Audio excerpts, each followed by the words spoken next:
Ćao, kako se zoveš? Dorotea. A kako ti je prezime? Dorotea, prezime i posazime. Eleonora, hajde izađi na tablu, molim te. Da, učiteljice. Hajde nacrtaj jednu jabuku.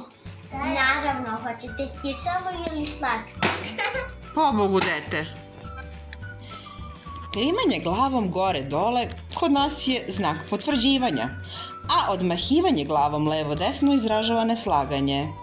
Međutim, u Bugarskoj ovi gestovi znače upravo suprotno.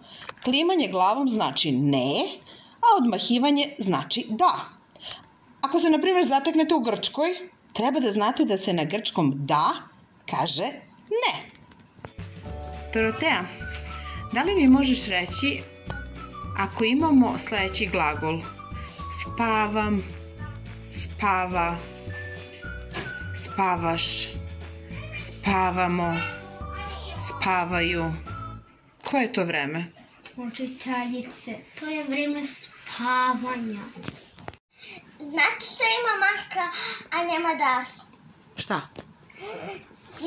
M. Slovo M. Doro, a znaš kako glasi množina imenice muzičara? Nisam baš sigurna, ali mislim da je orkestar.